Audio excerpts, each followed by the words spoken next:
हो ही नहीं, मतलब वो बात कभी अप्लाई करेंगे ही नहीं कि सरकार का मूड बदल गया, वैसे कर देंगे।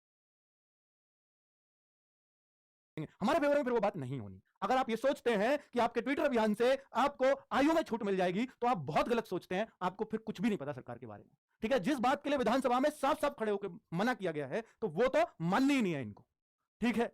और अब आप ये सोचते हो कि भैया हमारी तो एज आ रही है, तो भैया उन जो लोग पहले सोचते थे कि हमारी तो एज आ रही है, अब उन पर भी खतरा मंडरा रहा है।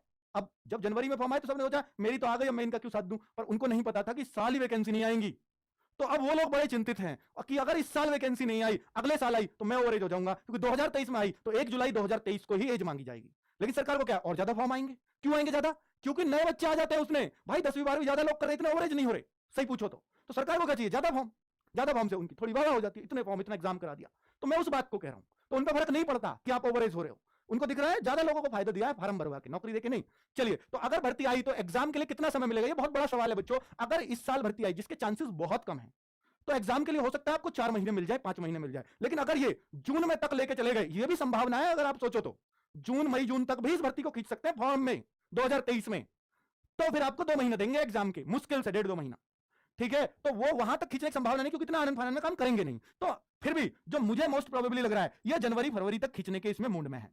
पर इससे बहुत सारे भाई, लगभग लाखों भाई ओवरेज होने वाले हैं, इस वजह से कि अगले साल भर्ती जा रही है, ठीक है बच्चों। तो इसके लिए हम क्या कर सकते हैं, उसके लिए बात करूंगा। तो ओवरेज हो जाएंगे तो क्या करना चाहिए ओवरेज वालों को? बेटा मैं उन सब बच्चों को एक ही सलाह दूंगा कि 29 अक्टूबर 2022 को बेटा सारे लोग एकजुट हो जाना। जिसकी एज है नहीं है, कुछ नहीं पता, सरकार भूल ही जाए भर्ती को, मैंने कह भी रखी है, मैं भूलेगी नहीं, पर मैं कह रहा हूं कि कितना लेट कर दे। लेट तो किसी को भी पसंद नहीं है। तो मैं आपसे बोल रहा हूं कि भैया 29 अक्टूबर, पिछली बार आप नहीं आए थे, मैंने ट्विटर अभियान चलाया था, दब गया था बुरी तरीके से, क्योंकि आप लोगों ने साथ नहीं देना।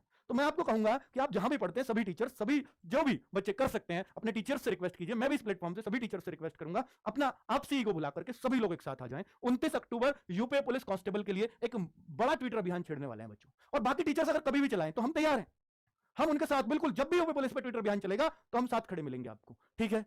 वीडियो भी नहीं बनेगी तो ट्वीट के माध्यम से कैसे भी आपको साथ मिलेंगे। चलिए, और बच्चा यूपी पुलिस वैकेंसी, क्योंकि बहुत सारे ट्विटर अभियान का पता नहीं चलता कब है, बहुत सारे और भी चैनल चलाते रहते हैं, अगर पता चलेगी तो जरूर साथ देंगे। तो बेटा एक ये बात जरूर लिख लेना, #UP_पुलिस_वैकेंसी, ये दाग दो उस दिन मिसाइल की तरह। ये 29 अक्टूबर सुबह 10 बजे, बेटा दिवाली के बाद का ही मौका है। अगर आप देख लो अक्टूबर में ये अभियान आपने चला दिया, तो उम्मीद बन सकती है, मैं फिर भी नहीं कह रहा 100% कि सरकार के मूड को आप बदल दोगे, उम्मीद बन सकती है कि शायद इस साल वैकेंसीज आ जाए। क्योंकि अभी तो सरकार को लग रहा है पुलिस लिख के टैग कर दो। आपको अगर कोई कंप्लेंट भी करनी है और वो जेन्युइन है, उसको भी लगता है यूपी पुलिस को, तो उस पर सिर्फ ट्वीट पे एक्शन हो जाता है मत, ठीक है। इंग्लिश से दूर दूर रहोगे आप। यूपी के अंदर इंग्लिश के जुड़ने का संभावनाएं बिल्कुल नहीं है, ठीक है। अब यूपी पुलिस और एसएससी जीडी दोनों को कैसे मैनेज करें, ये बहुत बड़ा सवाल है बच्चों का, कि एसएससी जीडी 10 दिसंबर बिल्कुल फिक्स कैलेंडर है एसएससी का, उसमें आनी है। तो